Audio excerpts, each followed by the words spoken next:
இன்றைக்கு என்ன வார்த்தையை பேச வேண்டும் என்று நான் நினைத்து கொண்டிருக்கும் போது ஆண்டவர் என் உள்ளத்திலே ஒரு வார்த்தையை கர்த்தர் தந்தார். அதை நம்ம தியானிக்க போகிறோம். வாசிக்கலாம். இந்த நெகேமியாவின் புஸ்தகத்திலே 4ஆம் அதிகாரத்தை எடுத்துக்கொள்ளுங்கள்.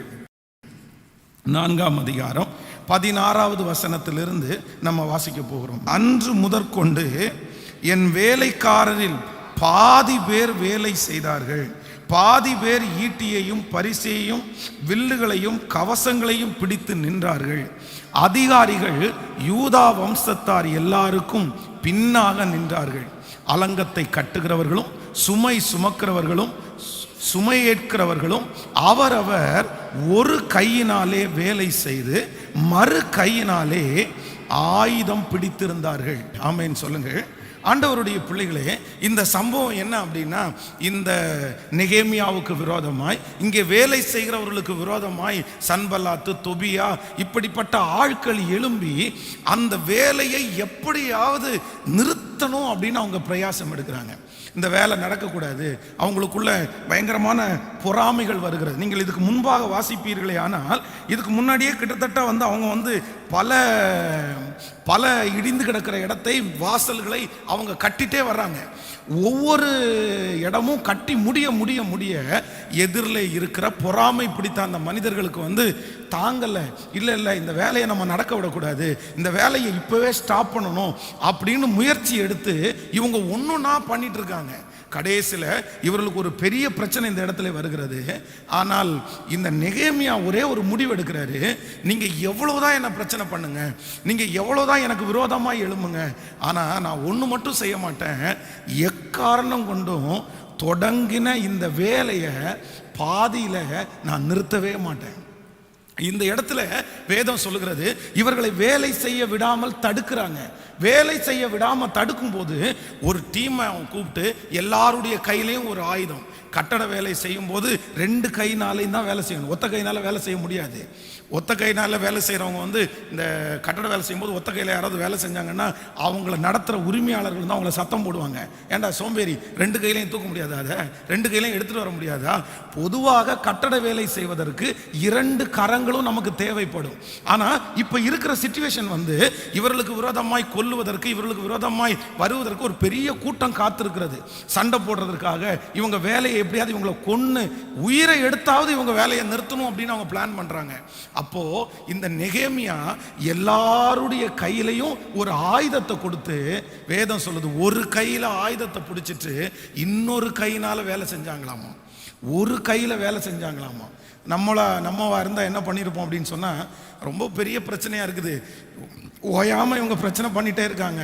கொஞ்ச நாளைக்கு வேலையை நிறுத்தி போடலாம், ஒரு 10 நாள் தாண்டி செய்வோம், ஒரு 20 நாள் தாண்டி செய்வோம், எல்லாம் செட்டில் ஆகட்டும், இவங்களோட போராட முடியாது, நம்ம எப்படி ஒரு கையினால செய்கிறது, அதெல்லாம் வேண்டாம் அப்படின்னு நாம இருந்தால் கண்டிப்பாக அந்த வேலையை கொஞ்ச நாள் ஆற போட்டிருப்போம், இல்லை கொஞ்ச நாள் தள்ளி வச்சிருப்போம். ஆனால் நெகேமியா அவனிடத்தில் இருந்த ஒரு அபிஷேகம் என்ன அப்படின்னா, இல்லை என் உயிரே போனாலும், நான் தூங்காம இருந்தாலும், நான் ஆரம்பிச்ச வேலையை நான் என்ன பண்ண மாட்டேன்னா நிறுத்தவே மாட்டேன்.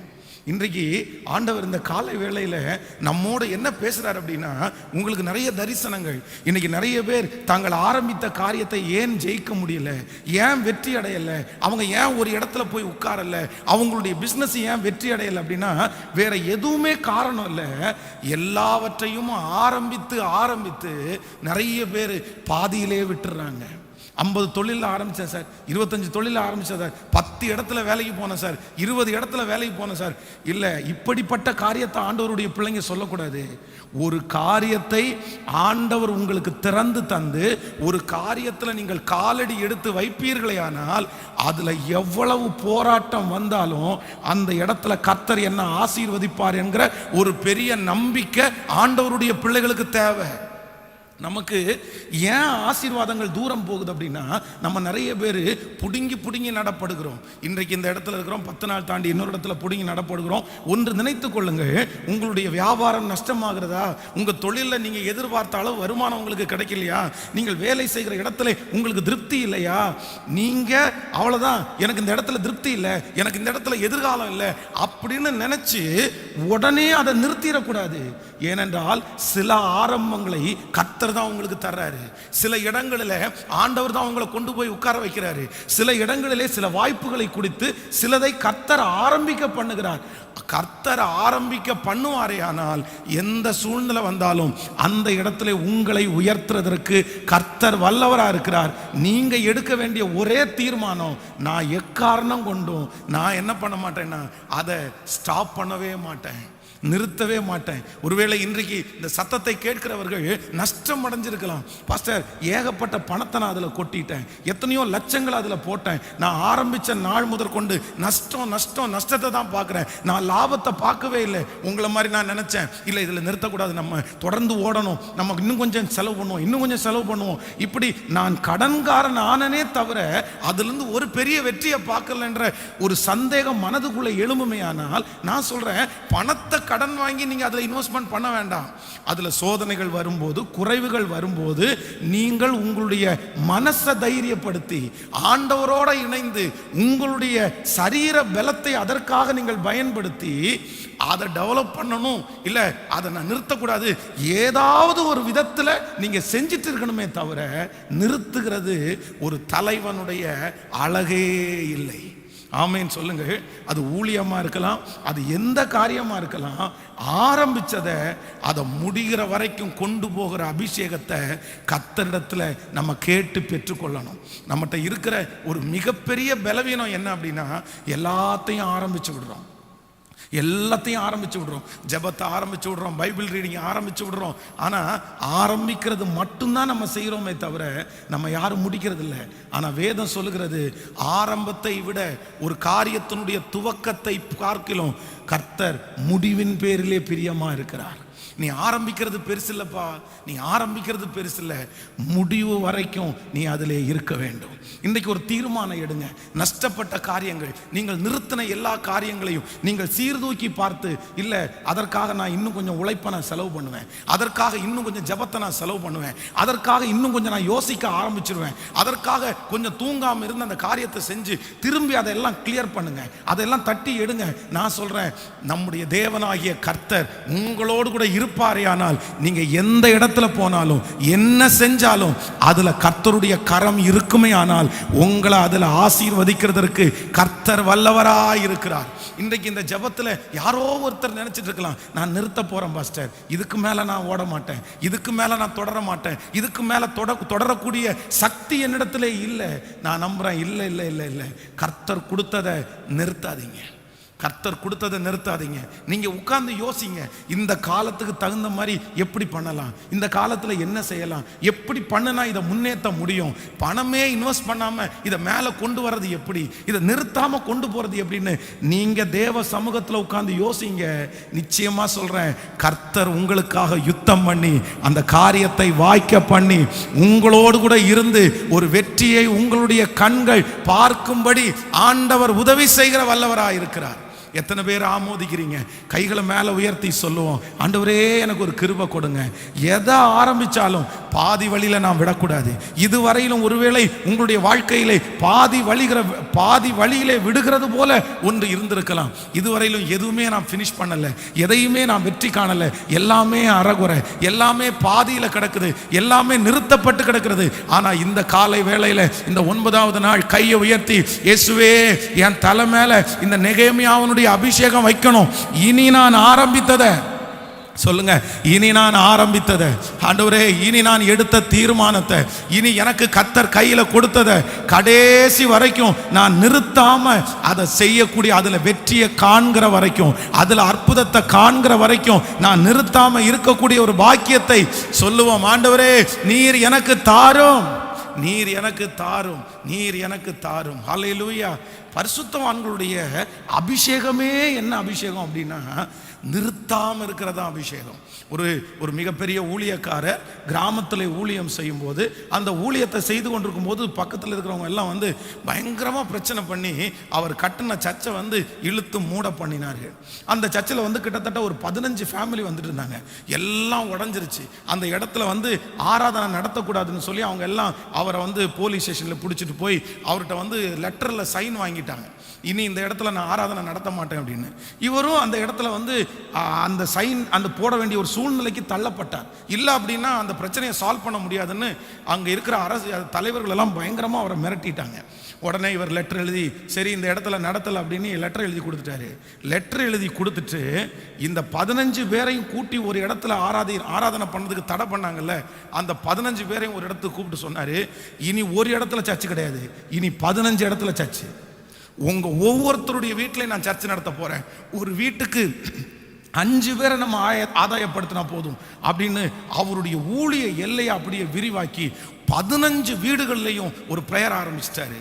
ஒரு பெரிய கிருபை, 3 வருடத்துக்குள்ள அந்த 15 இடத்துலையும் சேர்த்து கிட்டத்தட்ட 300 பேர் ஆயிட்டாங்க. டோட்டலா 300 பேர். இந்த 300 பேரும் சேர்ந்து பணத்தை கொடுத்து அவுட்டர்ல ஒரு இடம், சொந்தமான ஒரு இடத்தை வாங்கி அந்த இடத்துல சர்ச்சு கட்டி இன்றைக்கு ஒரு மிகப்பெரிய தேவாலயமாய் அந்த தேவாலயம் கட்டப்பட்டிருக்கிறது. ஆமேன். இந்த இடத்துல எனக்கு ஊழியம் இல்லை, இந்த இடத்துல ஒரே எதிர்ப்பா இருக்குது, சரி வேணாம் போயிடலான்னு ஒருவேளை நிறுத்தி போயிருந்தாருன்னா அந்த மகிமையை அவருடைய கண்கள் பார்த்திருக்கவே முடியாது. ஆண்டவருடைய பிள்ளையே, சோதனை வரத்தான் செய்யும், அவமானம் வரத்தான் செய்யும், நம்மளை துட்ட தான் செய்வாங்க, நம்ம தலை மேல கொட்ட தான் செய்வாங்க. ஆனால் நீங்கள் அங்கே கண்டினியூ பண்ணுவதற்காக அது அனுப்பப்படுறதல்ல. உங்களை எப்படியாவது அந்த இடத்துல இருந்து கிளப்பலாம், அந்த இடத்துல விட்டுட்டு நீங்க ஓடுவீங்கன்னு முடிஞ்ச வரைக்கும் பிரஷர் வரும். ஆனா ஆண்டவருடைய பிள்ளைங்க கவனமா இருக்கணும். இல்ல இல்ல, இது எனக்கு கர்த்தர் கொடுத்த இடம், கர்த்தர் என்ன பார்க்கிறாரு, ஆண்டவர் என் கூட இருக்கிறாரு, இது நான் சாதாரணமா ஆரம்பிக்க முடியாது, இதை துவங்க பண்ணினவர் கர்த்தர், அந்த வாஞ்சையை கொடுத்தவர் கர்த்தர், என்ன நடத்துவார்னு நம்பிக்கையோட இருங்க. நான் நம்புறேன், நிச்சயமாய் கர்த்தர் உங்களை வெற்றி காண ஒரு அற்புதத்தை செய்வார். உங்களுடைய கண்கள் அதிலே ஒரு பெரிய வெற்றியை காணும் என்று நான் நம்புகிறேன். ஹல்லேலூயா. அந்த அபிஷேகத்தை கேட்டு பெற்றுக்கொள்ளணும். நீங்கள் யோசேப்பை குறித்து வேதம் சொல்லுகிறது, போத்திபாருடைய வீட்டிலே இருக்கும்போது சின்சியரா வேலை பார்த்தவன், அங்க இருக்கிற எல்லாத்தையும் ஒழுங்குபடுத்தினான். இவன் போனதற்கு பிறகு அந்த காரியங்கள் எல்லாம் ஒழுங்குபடுத்துறதை பார்த்து அவனுடைய எஜமானன் அவனை பார்த்த உடனே ஆச்சரியப்பட்டாரம்மா, சே இவ்வளோ சின்ன பையன் இவ்வளோ அழகா செய்யறானேன்னு சொல்லி தன்னுடைய வீட்டில் இருக்கிற மொத்த பொறுப்பையும் அவருடைய கரத்தில் கொடுத்தாரு. இப்போ அங்கே ஒரு பிரச்சனை வருது, அங்க இருந்து சிறைச்சாலையிலே தள்ளப்படுகிறார். சிறைச்சாலைக்குள்ளே கடந்து போனதுக்கு பிற்பாடு வேதம் சொல்லுகிறது, சிறைச்சாலை தலைவனுடைய கண்களிலே யோசேப்புக்கு தயவு கிடைச்சு சிறைச்சாலையிலே இவன் தலைவனாய் அபிஷேகம் பண்ணப்பட்டான். ஒரு வெற்றி உள்ள ஒரு மனுஷன் வந்து அவன் அப்பா வீட்டில் இருக்கும்போது அவன் தான் தலைவன், எல்லாரை விட கடைசியா அவன் தான் பிறந்தான். ஆனா தன்னுடைய சகோதரர்கள் எல்லாருக்கும் யோசேப்பு தான் தலைவன். ஏன் அப்படின்னா தன் சகோதரர்கள் செய்து வந்த குற்றத்தை தன்னுடைய தகப்பனிடத்துல போய் சொன்னான். அதுக்கப்புறம் போத்திபாருடைய வீட்டில் வர்றான், போத்திபாருடைய வீட்டிலையும் அவன் தான் தலைவன். அதற்கப்புறம் சிறைச்சாலைக்கு வருகிறான், சிறைச்சாலையிலையும் அவன் தான் தலைவன். இப்ப எகிப்தினுடைய ராஜாவுக்கு முன்னாடி வர்றான், அங்கேயும் அவன் தான் தலைவன். அப்போ நம்மளா இருந்தா என்ன பண்ணிருப்போம், ஏற்கனவே உங்களுக்கு எல்லாம் செஞ்சது போதுண்டா, நான் எவ்வளவு மனசார உங்களுக்கு செஞ்சேன், நீங்க எனக்கு துரோகம் பண்ணிட்டீங்களடா, உங்க வீட்டில் இவ்வளவு தூரம் உண்மையா இருந்ததுக்கு எனக்கு கொடுத்த பனிஷ்மெண்ட் இதுவாடா, இவ்வளோ பெரிய பனிஷ்மெண்ட், இனி இந்த எகிப்தியனுக்கு ஒண்ணுமே செய்ய மாட்டேன், இனி இந்த எகிப்தியை நான் ஏறெடுத்து கூட பார்க்க மாட்டேன், போதுண்டா சாமி. நம்ம அண்ணா அப்படிதான் நினைப்போம். ஆனா இந்த யோசேப்பு சோர்ந்து போகவே இல்லை. நான் செய்கிறத, என்னுடைய வேகத்தை நான் யாருக்காகவும் நான் குறைக்கவே மாட்டேன், நான் செய்வேன். நான் அங்க செஞ்சேன், எனக்கு பதில் கிடைக்கல, பரவாயில்ல, ஆனா நான் சிறைச்சாலையிலே செய்வேன். ஆனா கர்த்தர் சிறைச்சாலையிலே யோசேப்போடு கூட இருந்தார். அப்போ ஆண்டவருடைய பிள்ளைகளே, உங்களுக்கும் அப்படித்தான் சில இடங்களிலே வந்து நீங்கள் செய்கிறது வந்து ரிஜெக்ட் பண்ணப்பட்டு உங்களை ரொம்ப மனசை கஷ்டப்படுத்தி இருக்கலாம், உங்களை உடைச்சிருக்கலாம். என்ன பாஸ்டர் ஒரு நன்றியே இல்லையே, நான் ராத்திரி பகலாக உழைச்சேனே, ஐயோ நான் எவ்வளோ கஷ்டப்பட்டேன் தெரியுமா, அதனால நான் ஒரு முடிவெடுத்தேன், இனி யாருக்கு நான் செய்ய மாட்டேன், நீ எதையும் நான் செய்ய மாட்டேன், இனி வாங்குற சம்பளத்துக்கு மட்டும்தான் நான் செய்வேன். இப்படிப்பட்ட குறுகின எண்ணத்தை தூக்கி போட்டுட்டு ஒரு தீர்மானம் எடுக்கணும். யாருக்காகவும் எந்த மனுஷனுக்காகவும் நான் என்ன பண்ண மாட்டேன்னா, செய்து கொண்டிருக்கிற காரியத்தை நான் நிறுத்தவே மாட்டேன். கலப்பையின் மேல் தன் கையை வைத்து பின்னிட்டு பார்க்கிற எவனும் தேவனுடைய ராஜ்யத்திற்கு தகுதி உள்ளவன் அல்ல. நிறுத்துனீங்க, அதுவும் அக்கறை மாட்டுக்கு இக்கரை பச்சை, அந்த மாதிரி கூட நிறுத்தக்கூடாது. நான் ஒரு சம்பவத்தை சொல்றேன். வேதாகம கல்லூரியில் நான் படிக்கும்போது ஒரு செகண்ட் இயர்ல ஒரு தம்பி படிச்சாரு. அவருடைய அப்பா வந்து பாஸ்டர். அப்போ அவர் வந்து எங்களுடைய பைபிள் காலேஜ் ரொம்ப லோவான பைபிள் காலேஜ், அப்படின்னா கொஞ்சம் குறைவான, அப்படின்னா ரொம்ப கஷ்டப்பட்டவங்க படிக்கிற பைபிள் காலேஜ். ஆனால் அவருடைய அப்பாவால் பெரிய பைபிள் காலேஜுக்கு அவரை படிக்க வைக்க முடியும். அப்போ வந்து 2வது வருஷத்துலே நான் 3வது வருஷம், அவர் 2வது வருஷம். அந்த மாதிரி ஒரு தொட்டி எடுக்கிறதுக்காக ஒரு வீட்டுக்கு வார்டன் அனுப்பி விட்டார். வர்ற வழியில் ஒரு பெரிய ஆக்சிடெண்ட்டில் 2 பேரும் மாட்டிக்கிட்டோம். இந்த ஆக்சிடெண்ட்டில் மாட்டினதுனால காலேஜுக்கு வரும்போது ரொம்ப லேட் ஆயிடுச்சு. லேட்டான உடனே எங்களுடைய வார்டன் வந்து எங்களை 2 பேரையும் வெளியே நிற்க வச்சு ரொம்ப எங்களை பேசி ரொம்ப திட்டாரு. அப்படின்னா தவறான வார்த்தைகளை எல்லாம் பேசி திட்டாரு. உடனே என் பக்கத்தில் நிற்கிற அவனுக்கு பயங்கரமாக கோபம் வந்துச்சு. பிரதர், என்ன பிரதர் இவன் இப்படியெல்லாம் பேசுகிறாங்க, அடிச்சிடலாம். அப்போ நான் தான் வந்து இல்லைடா, நம்ம ஊழியத்துக்காக வந்திருக்கிறோம், நமக்கு பொறுமையாக தான் போகணும் அப்படின்னு சொல்லி 2 பேரும் பேசிட்டு வந்தோம். ஆனால் அவனுக்கு அந்த மனசில் அந்த ஆதங்கம் தாங்கலை. இல்லை, நான் ஒரு பாஸ்டருடைய பையன், நான் எங்கள் அப்பா எவ்வளோ பெரிய ஊழியக்காரர், இவன் இவ்வளோ கேவலமாக என்ன பேசுகிறாங்க, கண்டிப்பாக இந்த பைபிள் காலேஜில் இருக்க மாட்டேன் அப்படின்னு நான் எவ்வளவோ சொன்னேன். வேண்டாம், இனி 1 இயர் தான், 2வது வருஷம் முடிக்க போகிறேன், இன்னும் 1 வருஷம் முடிச்சுட்டு அந்த பட்டத்தை வாங்கிட்டு அதுக்கப்புறம் வேணா ஒரு பைபிள் காலேஜுக்கு போ அப்படின்னு. இல்லை, நான் டிஸ்கன்டினியூ பண்ணுறேன், நான் நிறுத்துறேன் அப்படின்னு சொல்லி வலுக்கட்டாயமாய் அவங்க அப்பாவோட தொடர்பு கொண்டு ஒரு பெரிய பைபிள் காலேஜுக்கு அப்ளிகேஷன் போட்டு இந்த பைபிள் காலேஜிலேருந்து அவன் ரிலீவ் ஆகிட்டான். நான் போகிறேன்ட்டு இதை ஸ்டாப் பண்ணிட்டான், நிறுத்திட்டான். ஆனால் இன்றைக்கு வரைக்கும் சொல்கிறேன் ஆண்டவருடைய பிள்ளைகளே, சமீபத்தில் ஒரு 2 வருஷத்துக்கு முன்னாடி கூட அவரை நான் பார்த்தேன். ஆனால் இது வரைக்கும் அவர் நிலைவரவே படலை, எங்கேயுமே நிலைவரப்படலை. இங்கேருந்து அங்கே போனார், அங்கே போகிறதுக்குள்ளே அவருக்கு உடம்பு நல்லா இல்லாமல் வந்துச்சு, கிளாஸ் அட்டன் பண்ண முடியலை, அந்த வீட்டிலே உட்காந்து எக்ஸாம் எழுதினார். இப்போ அவர் கையில் சர்டிஃபிகேட் இருக்குது, அவர் கையில் சர்டிஃபிகேட் எல்லாம் கிடச்சிருச்சு. பட் ஆனால் அவர் செய்யக்கூடிய ஊழியம் அங்கே இல்லை. யாராவது ஒருத்தர் சத்தம் போடுறாங்க, யாராவது ஒருத்தர் பேசுகிறாங்கன்றதுக்காக அவ்வளவு கஷ்டப்பட்டு உழைச்சதை, இல்லைன்னா அவ்வளவு வருத்தப்பட்டு நீங்கள் செஞ்சதை, கமிட்மெண்ட்டோட செய்ததை இன்னொரு மனுஷனுக்காக விட்டுட்டு வர்றதுன்றது எந்த விதத்தில் நியாயம்? எந்த விதத்தில் நியாயம்? ஒரு காரியத்தை துவங்குற ஒரு மனுஷனுக்கு கோபமும் வரக்கூடாது, ரோசமும் வரக்கூடாது. ஆமேன்னு சொல்லுங்கள்.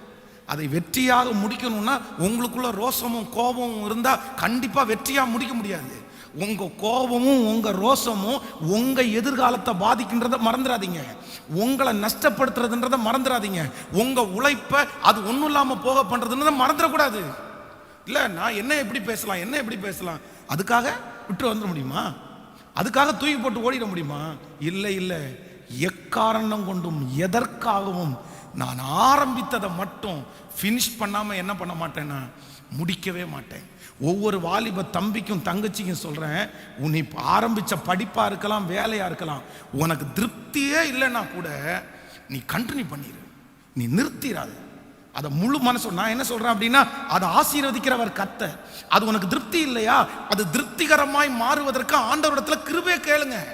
இதை எப்படி ஆண்டவரை டெவலப் பண்ணுறது, இதை எப்படி ஆண்டவரை என் தரிசனத்துக்கு தகுந்த மாதிரி இதை எப்படி ஆண்டவரை கொண்டு போய் இணைக்கிறது, எனக்கு கற்றுத்தாருங்க, நான் என்ன செய்யணும் அப்படின்னு கர்த்தரிடத்துல ஞானத்தை கேளுங்க. அது குறைவானதா இருந்தால் கூட ஆண்டவர் உங்களை கொண்டு அந்த பெரிய காரியத்தை செய்ய வல்லவராக இருக்கிறார். ஹல்லேலூயா. எத்தனை பேர் ஆமோதிக்கிறீங்க?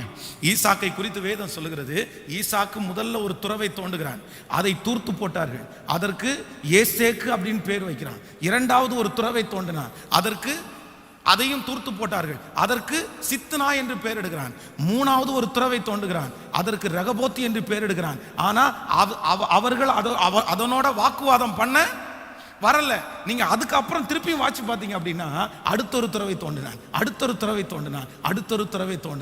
ஸோ அவர் ஸ்ட்ராங்காக ஃபிக்ஸ் பண்ணிட்டான், என்ன வந்தாலுமே நான் துறவு தோன்ற வேலையை மட்டும் நான் என்ன பண்ண மாட்டேன், விடவே மாட்டேன். நீங்க ஏசேக்கு தான் தூத்து போட்டீங்களா, பரவாயில்ல.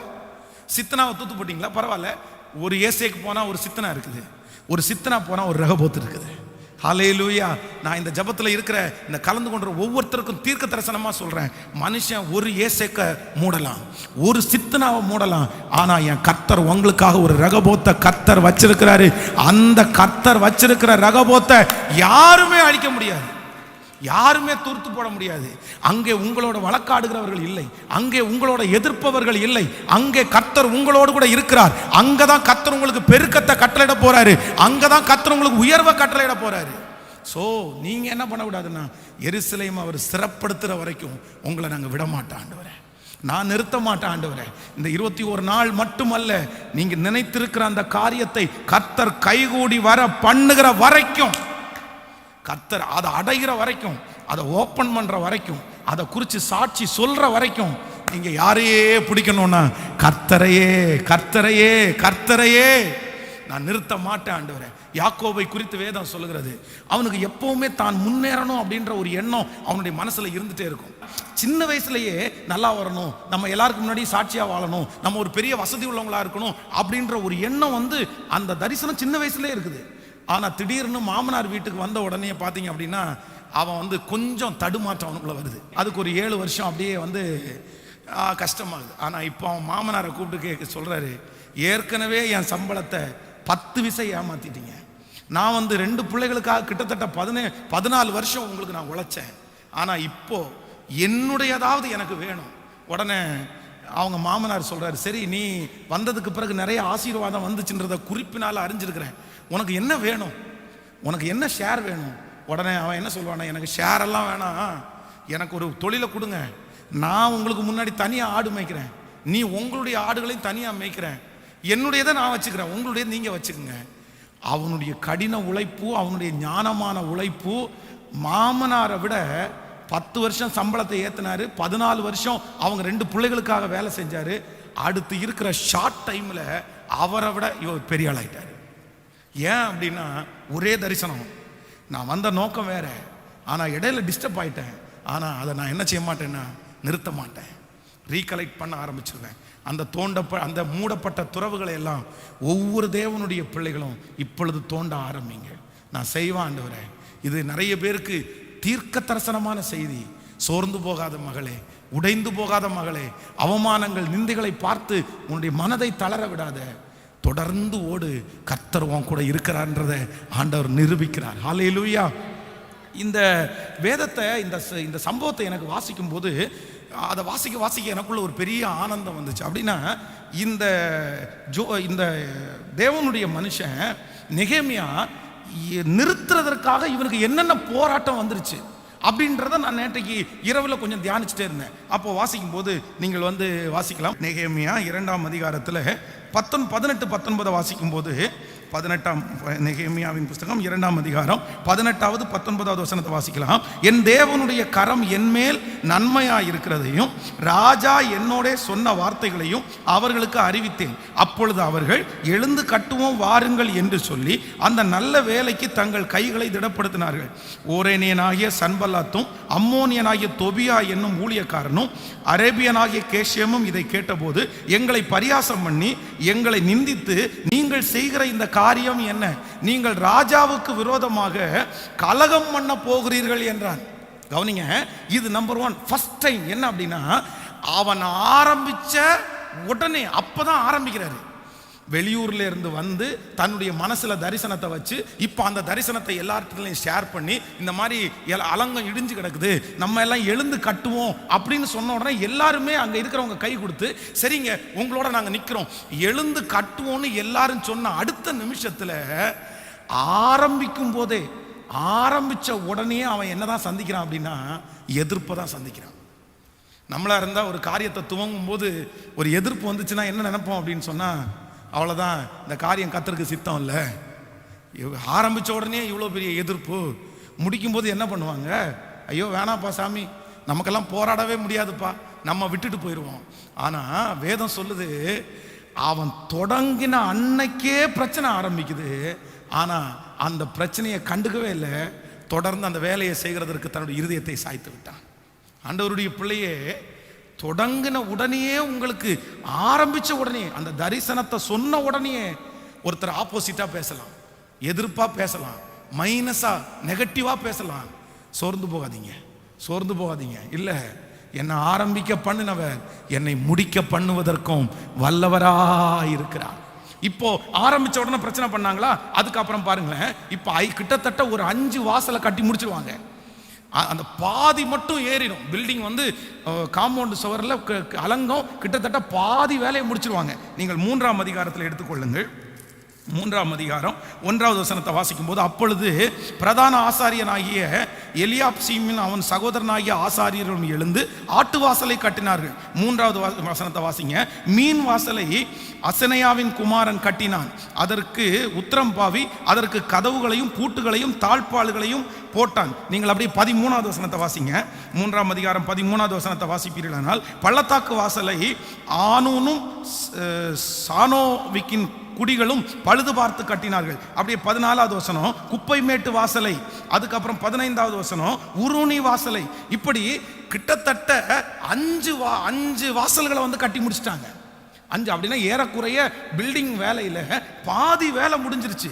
இந்த பாதி வேலை முடிஞ்சதுக்கு அப்புறம் திரும்ப அகைன் ஒரு எதிர்ப்பு வருது பாருங்களேன்.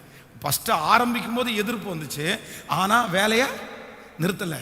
2வது பாதியில் ஒரு பிரச்சனை வருது பாருங்க. 4ஆம் அதிகாரம் 6வது வசனத்தை வாசிக்கும் போது, 4வது அதிகாரம் 6வது வசனம், நாங்கள் அலங்கத்தை கட்டி வந்தோம், அலங்கமெல்லாம் பாதி மட்டும் ஒன்றாய் இணைந்து உயர்ந்தது, ஜனங்கள் வேலை செய்வதற்கு ஆவலாயிருந்தார்கள்.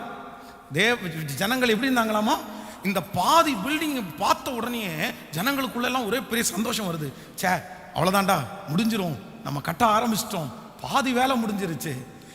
உடனே ஜனங்களுக்கெல்லாம் ஒரே இன்ட்ரெஸ்ட், இனியும் நம்ம கட்டலாம், வேகமாக கட்டலான்னு போது அதுக்கப்புறம் ஒரு பிரச்சனை வருது பாருங்க. அந்த பிரச்சனையில் நீங்கள் 8வது வசனத்தை வாசிப்பீர்கள். ஆனால் 4ஆம் அதிகாரம் 8வது வசனம், எருசலேமின் மேல் யுத்தம் பண்ண எல்லாரும் ஏகமாய் வரவும் வேலையை தடுக்கவும் கட்டுப்பாடு பண்ணினார்கள். இப்போ இவர்களுக்கு விரோதமாய் அவர்கள் யுத்தம் பண்றதுக்கு ஆயத்தமாயிட்டாங்க.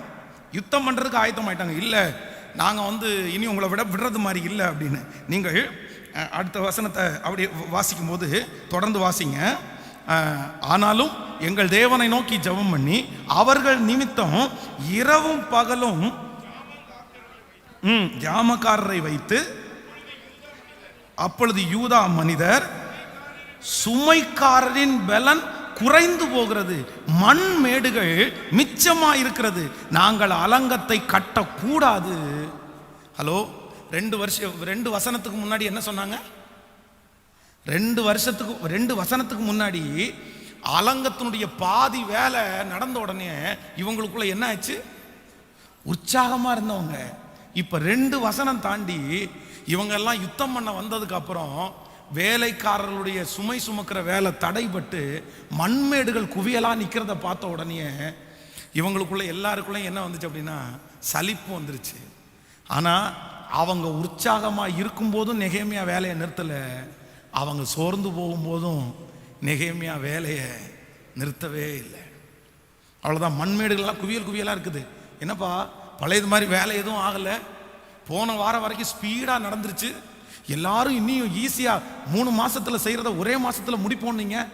திடீர்னு எல்லாருடைய மனசும் யுத்தம் பண்ண வந்த உடனே சோர்ந்து போயிடுச்சு. ஆனாலும் இல்லை ஆண்டவரே, இந்த வேலை நடந்தேறாதபடி சன்பல்லாத்து தொபியெல்லாம் விரோதமா எழும்புறாங்க, எனக்கு ஒரு கிருபை கொடுங்கப்பா, எவ்வளோ எதிர்ப்பு வந்தாலும் நான் இதை தொடர்ந்து செய்யணும் ஆண்டவரே, நான் தொடர்ந்து செய்யணும் ஆண்டவரே, நான் நிறுத்தக்கூடாது ஆண்டவரே, நான் நிறுத்தக்கூடாது. அந்த ஜனங்களை எல்லாரையும் தட்டி கொடுத்து மோட்டிவேட் பண்ணி அகைன் திரும்பவும் வேலையை ஆரம்பிச்சிருவாங்க, அந்த வேலையை நிறுத்த மாட்டாங்க. நீங்கள் 4ஆம் அதிகாரம் 11வது வசனத்தை பாருங்க. நெக்ஸ்ட் அவங்களுக்கு என்ன வருதுன்னா கொலை மிரட்டல் வருகிறது. எங்கள் சத்துருக்களோ வென்றால் நாங்கள் அவர்கள் நடுவே வந்து அவர்களை கொன்று போடும் மட்டும் அவர்கள் அதை அறியாமலும் பாராமலும் இருக்க வேண்டும் என்று இவ்விதமாய் அந்த வேலையை ஓய பண்ணுவோம் என்றார்கள். ஃபர்ஸ்ட் பிரச்சனை பண்ணாங்க, தடுத்தாங்க, இப்ப கடைசியில் என்ன பண்றாங்க அப்படின்னா கொலை மிரட்டலே விட்டுட்டாங்க. நீங்க அடுத்த வசனங்களை வாசிக்கும் போது அந்த செய்தியை கொஞ்சம் பேர் 10 டைம் சொன்னாங்களாமா. 10 விசை மேல உங்களை கொலை பண்ணுவாங்க, உங்களுக்கு கொலை மிரட்டல் விட்டுருக்காங்கன்னு 10 டைம் மேல. ஆனாலும் ஒரே ஒன்று இல்லை, நான் கண்டிப்பா என்ன பண்ண மாட்டேன்னா இந்த வேலை. 4ஆம் அதிகாரம் 14வது வசனத்தை வாசிங்கள். அதை நான் பார்த்து எழும்பி பிரபுக்களையும் அதிகாரிகளையும் மற்ற ஜனங்களையும் நோக்கி அவர்களுக்கு பயப்படாதிருங்கள், நீங்கள் மகத்துவமும் பயங்கரமுமான ஆண்டவரை நினைத்து உங்கள் சகோதரருக்காகவும் உங்கள் குமாரருக்காகவும் உங்கள் குமாரத்திகளுக்காகவும் உங்கள் மனைவிகளுக்காகவும் உங்கள் வீடுகளுக்காகவும் யுத்தம் பண்ணுங்கள் என்றேன். ஹல்லேலூயா. கைகளை அசைத்து ஒரு ஹல்லேலூயா சொல்லுவோம். இத்தனை பிரச்சனை வந்ததுக்கு பிறகும் அவங்கள எல்லாரையும் ஒன்று சேர்த்து அந்த வேலையை ஆரம்பிச்சிட்டாங்க. நம்பர் 1, ஃபஸ்ட்டு ஆரம்பிக்கும் போதே பிரச்சனை. நம்பர் 2, அது பாதி கட்டி எழும்பும் போது பிரச்சனை. அதற்கு பிறகு உற்சாகம் ஆகும்போது நிறுத்துற மாதிரி ஒரு சூழ்நிலை வருது. அவங்க மனசெல்லாம் சோர்ந்து போகிறது. அதற்கு நம்பர் 4, கொலை மிரட்டல் அவங்களுக்கு வருகிறது. இதில் எதுலையுமே அவன் என்ன பண்ணலை அப்படின்னா தன்னுடைய வேலையை நிறுத்தவே இல்லை. லாஸ்ட்டாக பார்த்தீங்க அப்படின்னா அவர்களுக்குள்ளேயே ஒரு பிரச்சனை வருது. அங்கே கட்டுறவங்களுக்குள்ளே ஒரு பிரச்சனை. 5ஆம் அதிகாரம் 1-2 நீங்கள் வாசிப்பீர்களே ஆனால் 5ஆம் அதிகாரத்தில் எடுத்துக்கொள்ளுங்கள். 5ஆம் அதிகாரம் 1, ஜனங்களுக்குள்ள அநேகரும் அவர்களுடைய ஸ்திரீகளும் யூதர்களாகிய தங்கள் சகோதரர்களின் முறையிடுகிற பெரிய கூக்குரல் உண்டாயிற்று. அது என்னவென்றால், அவர்களில் சிலர் தாங்கள் எங்கள் குமாரரோடும் எங்கள் குமாரத்திகளோடும் அநேகராய் இருக்கிறபடினால் சாப்பிட்டு பிழைக்கும்படிக்கு நாங்கள் தானியத்தை கடனாக வாங்கினோம் என்றார்கள். இப்போ பத்தா குறைச்சலுக்கு சன்பலாத்து தொபியா கேஷேமனுடைய பிரச்சனையை விட இப்ப எங்க பிரச்சனை வருது? உள்நாட்டு கலவரம் வருது. உள்ளுக்குள்ளே சண்டை வருது. உள்ளுக்குள்ளே வேலை செய்கிறவங்களுக்குள்ளே நிறைய பார்சியாலிட்டி. அங்கே கொஞ்சம் பணக்காரங்க இருக்காங்க பாருங்களேன். இந்த எருசலேமினுடைய அலங்கம் இடிக்கப்பட்ட போது கொஞ்சம் சூதானமாக இருந்து கிடைச்சதை எல்லாம் சேர்த்துக்கிட்டு தங்களுக்காக வச்சு பணக்காரங்களை மாதிரி இருப்பாங்க பாருங்களேன். அவங்க எல்லாம் கஷ்டப்பட்டவங்களுக்கு வட்டி விட ஆரம்பிச்சிட்டாங்க. எல்லாருக்குள்ளேயும் சண்டை வந்தோடனே இவன் கேள்விப்படுறான், இந்த மாதிரி எங்கள்கிட்டயே இவங்க வட்டி வாங்குறாங்க, நாங்கள் எப்படி அலங்கத்தை கட்டுறது? உடனே அந்த பிரச்சனையும் சமாளித்து கடைசி வரைக்கும் கர்த்தருடைய கிருபையை நாடி அந்த அலங்கத்தை எல்லாம் கட்டி முடிக்கிறதுக்கு நெகேமியாவுக்கு கர்த்தர் பலன் தந்தார். ஹல்லேலூயா. ஸோ இன்னைக்கு நம்ம ஒரு கிருபையை ஆண்டவரத்தில் கேட்போம். ஆண்டவரை என்ன வந்தாலும் நான் முன்னாடி வச்ச காலை பின்னாடி வைக்க போகிறது சொல்லுங்க எல்லாருமே. அதை யோசிங்க. அதை ஆண்டவருடைய சமூகத்தில் வைத்து ஞானத்தை கர்த்தரிடத்தில் கேளுங்க. ஆண்டவரே, நான் என்ன பண்ணிடக்கூடாதுன்னா நிறுத்த மட்டும் கூடாது. ஹல்லேலூயா. எல்லா காரியத்தை ஆரம்பிக்கும் போதும் உங்களுக்கு வருகிற மிகப்பெரிய எதிரான சக்தி, அதை ஸ்டாப் பண்ணிடு, கண்டினியூ பண்ணிடாதேன்னு சத்துரு சொல்லிட்டே இருப்பான். அபிஷேகமே என்ன அப்படின்னா கண்டினியூ பண்ணுறது தான் அபிஷேகம். ஹல்லேலூயா. நீங்கள் ஒரு வெற்றி அடைய போறீங்கன்றதை எதில் உங்களை கண்டுக்கலாம்னா, நீங்கள் ஒரு விஷயத்தை கண்டினியூவாக, ஒரு நல்ல காரியத்தை ஒரு கண்டினியூவாக பண்ணுறீங்க பாருங்களேன், அவங்க தான் தலைவர்களாய் தலைவிகளாய் மாற முடியும். 1000 டேலண்ட் இருந்தாலும் ஒரு காரியத்தில் கண்டினியூஷன் உங்களுக்கு இல்லை, டிஸ்கண்டினியூ அப்படின்னா ரொம்ப கேர்ஃபுல்லாக இருக்கணும். சாகிற வரைக்கும் நீங்கள் இதை மறக்கவே கூடாது. டிஸ்கண்டினியூ அப்படின்றது மிகப்பெரிய டேஞ்சர். ஹலோ, ஆண்டவரே சில இடங்களிலிருந்து உங்களை எடுத்து கொண்டு போகலாம், உங்களை வேண்டான்னு தூக்கி கொண்டு போகலாம், உங்களை டிஸ்கண்டினியூ பண்ண வைக்கலாம். ஆனால் நீங்களா சூழ்நிலையை பார்த்து எதையும் டிஸ்கண்டினியூ பண்ணக்கூடாது. அதில் டெவலப் தான் ஆகணும், அதில் நீங்கள் ஞானம்தான் ஆகணுமே தவிர இதை நிறுத்திட்டு போகிறேன்னு சொல்லக்கூடாது. ஹல்லேலூயா. இதுவரைக்கும் அப்படிப்பட்ட ஒரு சூழ்நிலையில் நீங்கள் இருக்கலாம். இல்லை, ஆண்டவரே எனக்கு ஒரு கிருபை கொடுங்க, இனி என்னுடைய பிள்ளைகளுக்கோ எனக்கோ டிஸ்கண்டினியூன்னு ஒன்று இருக்கவே கூடாது. ஆமோதிக்கிறீங்களா இல்லையா? ஹல்லேலூயா. விசுவாசிப்போமா, ஜெபிப்போமா அதற்காக. நெகேமியாவினிடத்தில் இருந்த 9வது அபிஷேகம் என்ன அப்படின்னா, அவன் ஆரம்பித்ததை எந்த பிரச்சனைக்காகவும் என்ன பண்ணலைன்னா ஸ்டாப் பண்ணவே இல்லை. ஆண்டவராக உங்களை தூக்கி வெளியே வீசட்டும், பரவாயில்ல, நீங்களா போகக்கூடாது, நீங்களா முடிவெடுக்கக்கூடாது. அவங்க திட்டுறாங்க இவங்க திட்டுறாங்கன்னு நீங்களா முடிவெடுக்க, அப்படி தான் திட்டுவாங்க, அப்படி தான் பண்ணுவாங்க. ஒரு தேவனுடைய பிள்ளை ஒரு இடத்துல இருக்கிறாங்க, நீங்கள் வளர போறீங்கன்னா அப்படிப்பட்ட பிரச்சனை வரத்தான் செய்யும். ஐயோ, நீங்கள் குடும்பத்தை பிரிக்கிறதுக்கு எப்படி, குடும்பத்தை நீங்கள் கண்டினியூ பண்ண விடாமல் எவ்வளோ போராட்டம் வரும் தெரியுமா? கணவன் மனைவியினுடைய வாழ்க்கையை கண்டினியூ பண்ண விடாமல் அவ்வளோ பெரிய போராட்டம் வரும். நீங்கள் உடனே அந்த போராட்டத்தை பார்த்து இவனை கழட்டி விட்டு போயிடலாம், இவங்களை கழட்டி விட்டு போயிடலாம் அப்படின்னு நினச்சிடக்கூடாது. ரொம்ப டேஞ்சர். என்ன வந்தாலும் நின்று பிடிக்கணும், என்ன வந்தாலும் நிற்கணும், என்ன வந்தாலும் அந்த இடத்துலையே சாதிக்கணும். காலை ஸ்ட்ராங்காக வச்சுக்கோங்க. இல்லை, நான் வலதுபுறமாகிலும் இடதுபுறமாகிலும் சாயவே மாட்டேன், வச்சுட்டேன். கிறிஸ்து எனக்கு ஜீவன், சாவு சொல்லுங்க எல்லாருமே, சாவு எனக்கு ஆதாயம். ஆமேன்னு சொல்லுங்க. நான் வச்சுட்டேன். ஆண்டவரை இனி திரும்பி பார்க்க மாட்டேன்.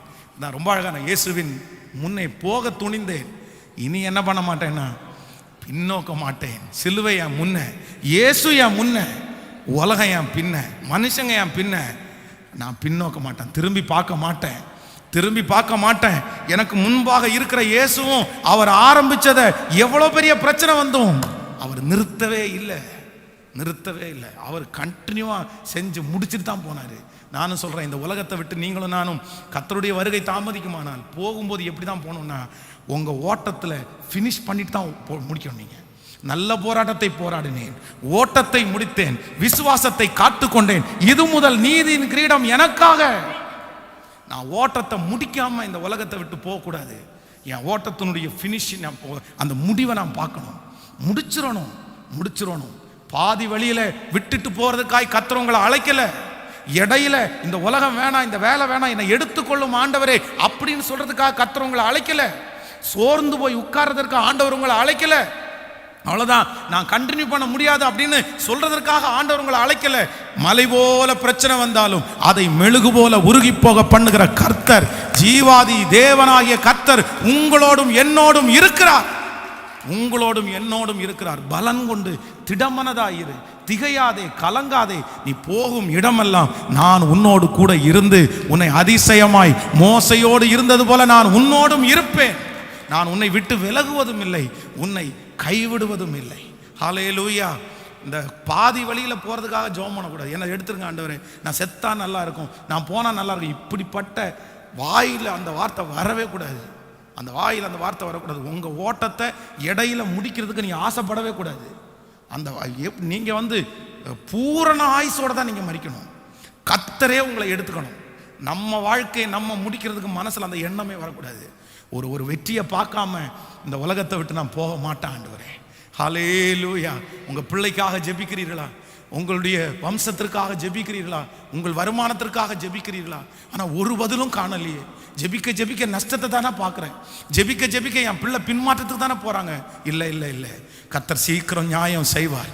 உங்கள் முழங்காலுக்கு பதில் உண்டு, உங்கள் ஜெபத்திற்கு பதில் உண்டு, உங்கள் விசுவாசத்திற்கு பதில் உண்டு. கர்த்தர் திரும்பவும் நியாயம் செய்வார். கண்டிப்பாக அந்த மகனை கர்த்தர் ரட்சிப்பார், அந்த மகளை ரட்சிப்பார். உன் கைகளை கர்த்தர் ஆசீர்வதிப்பார். உன் கரங்கள் திரும்ப அந்த காரியத்தை பார்க்கும். உன்னுடைய கணவனாரை ரட்சிப்பார். உன்னுடைய குடும்பத்தில் அந்த ரட்சிப்பு நடக்கும். இஸ்ரவேலின் ஜெயபலமானவர், நீ வடிக்கிற கண்ணீரை அவர் மறந்து விடுகிறவர் அல்ல. உன் கண்ணீரை கண்டேன், உன் விண்ணப்பத்தை கேட்டேன் என்று கர்த்தர் வாக்கு கொடுக்கிறார். என் பிள்ளை போராடி சோர்ந்து போனா, இல்லை மகன் நீ ஓடு, நான் கூட இருக்கேன். அப்படிதான் வரும். யாரை எதிர்க்கல, யாரை திட்டல, யாரை அற்பமா நினைக்கல, யாரை தூசிக்கல. எல்லாரையும் அவங்க அப்படிதான் பண்ணாங்க, நம்மளையும் அப்படிதான் பண்ணுவாங்க. அவங்க பண்றதுக்காக நம்ம வேலையை நிறுத்த, நம்முடைய ஓட்டத்தை நிறுத்த வெட்கப்பட்டு நம்ம தான் நிற்போம். இல்லை, எருசலேமை அவர் ஸ்திரப்படுத்துகிற வரைக்கும் நான் உம்மை அமர்ந்திருக்க விடவே மாட்டேன். ஹல்லேலூயா.